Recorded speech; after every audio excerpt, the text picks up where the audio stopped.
Hello and welcome back to the third rail. If you follow the channel, you might have seen a new additions video I made a while back about a Märklin 3333. This model represents a BB20011 of the SNCF. It was a prototype used to test new traction and braking systems in the mid-1980s. I'll put a little link at the top of the screen if you'd like to catch up. I really like this model, but Märklin didn't produce matching rolling stock for it at the time. And it is for this reason that the function test at the end of the aforementioned video featured the locomotive in front of a commemorative SNCF wagon set. I don't belong to the everything prototypical or nothing brigade, but I like to run what I have in the collection with matching stock if possible. As a result, I have a few models I don't use due to lack of material. For the decade of the Märklin production I am interested in, this problem will fix itself as the collection grows and items I am currently missing finally join the collection. But for this model, this will unfortunately not happen. If I want it to come out from time to time, I will have to compromise and venture outside the realm of Märklin. And to make things a bit more interesting, I am going to have to look for items that would have been available in the 1980s. This way I won't sway away too much from my collection theme. So what type of material should I look for? This is where the research involved in putting together the prototype overview section of a new additions video will come handy. In the process, I come across a lot of information and pictures. Some of these end up in a video, whilst I use others as a reference when choosing rolling stock for a consist. The BB20011 prototype was used as part of a thorough testing program. During the first stage of testing, the prototypes were used in combination with a measurement train, a model of which was never made by any manufacturer since. The technical coaches used in the measurement train were a converted OCEM coach of the SNCF and a converted postal coach of the PTT, that's the French Postal Services. These were available from Jouef, and it would have been possible then and now to kit bash something. This is not my skill set, unfortunately. The final stage of the program included some load or endurance testing in real-life conditions over a short period of 2 months. Here are some pictures of the BB20011 during that phase. It is pooling a consist of VB2N double-decker commuter coaches between Paris and Tours. The picture was taken sometimes between May and June 1986. I immediately liked the look of the consist when I first saw it, because the liveries of the loco and coaches looked like they were made for each other. So I looked to see if I could find something like that anywhere. A search for VB2N HO immediately threw a recent series of models produced by a company called V-Train, which is an Italian brand. They look very nice, but there are 2 issues with them as far as I'm concerned. 1, they were not made in the 1980s, and 2, they are horribly expensive, so out of my reach in any case.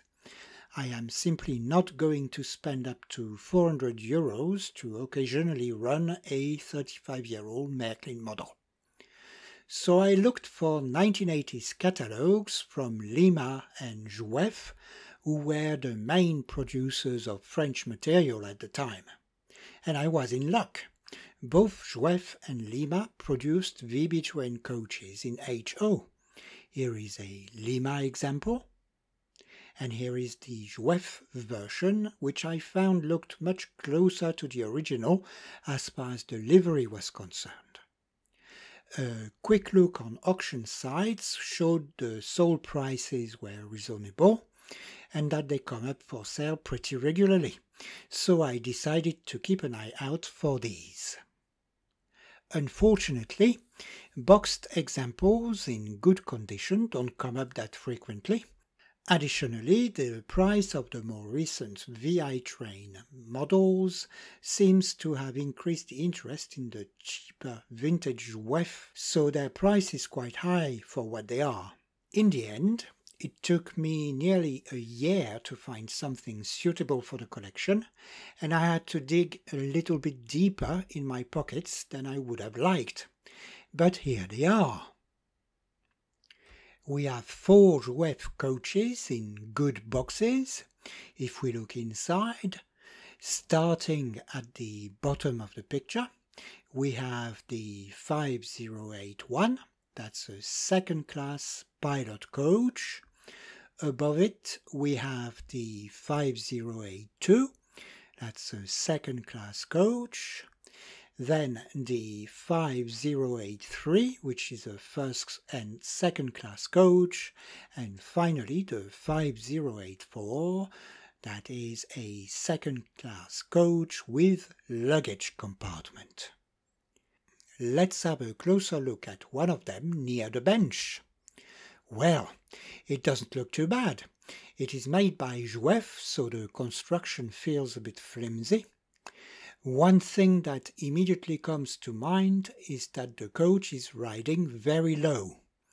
The coach is equipped with loop couplings, so it shouldn't be a problem to attach it to a Märklin locomotive.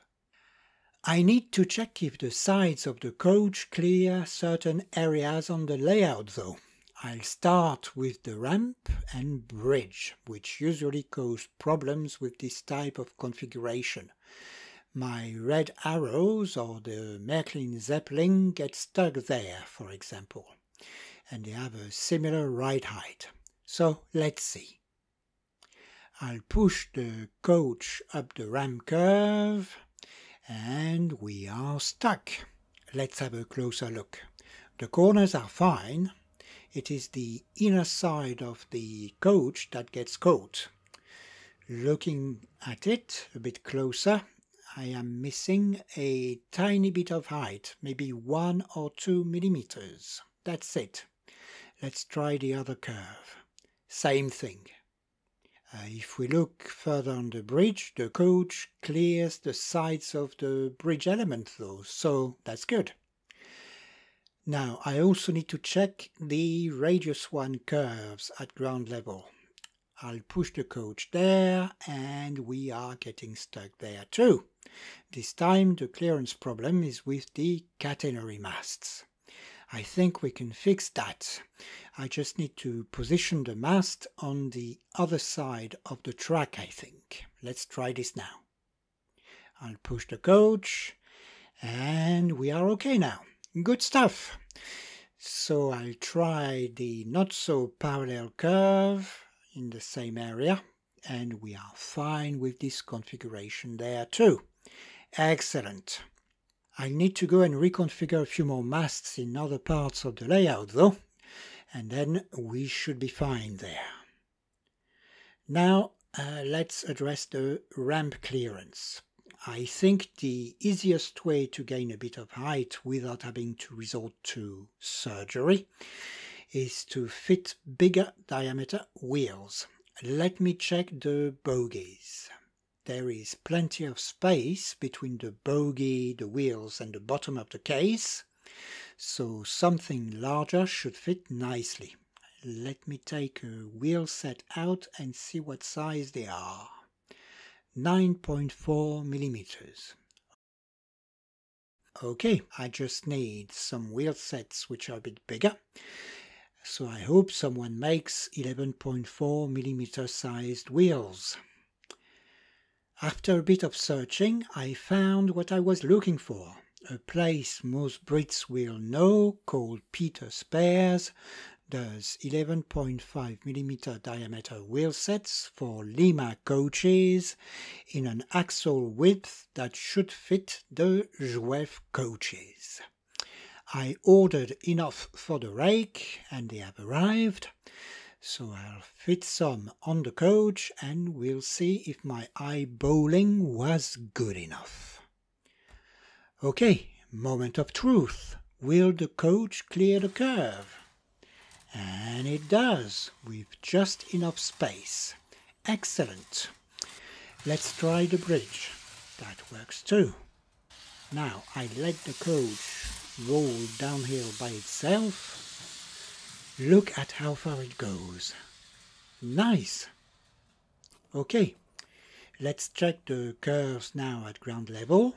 Radius 1 is fine, so is radius 2. We are on the right track. I'll equip the remaining coaches now. And there we are, all the coaches are ready. Nice consist anyway. Time to get the locomotive out. There we go. Let me rail it. Oh, I must say I'm a bit disappointed. I was expecting a better match between the coaches and the loco. I'll check some pictures and see whether Märklin or Zwief is to blame here. The locomotive is first.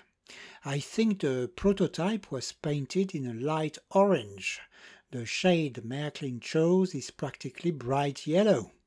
Now let's give Märklin a chance and have a look at the VB2N coaches in real life.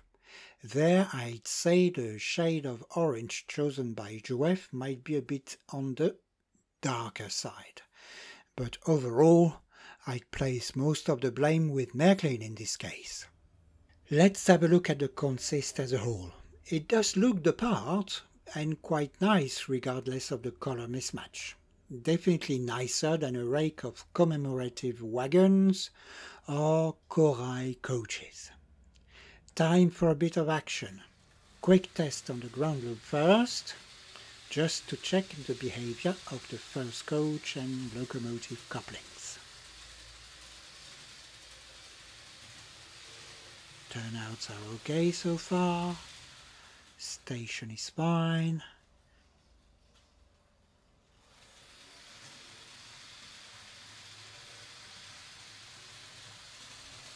The next turnout too. Okay, we're back where we started. I think it's time for the main line. Let's go. I am confident, so I will let the train do the talking for a few minutes.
Well, I think the consist is very nice and the coaches behave very well. Good addition to the collection. We've reached the end of the video. I hope you enjoyed the train as much as I did. I'd like to thank you very much for watching. This is very much appreciated.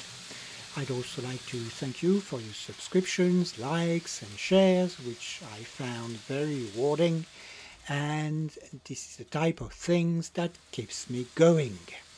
They are also a good way to increase the visibility of the channel, even with something as simple as a click on the like button.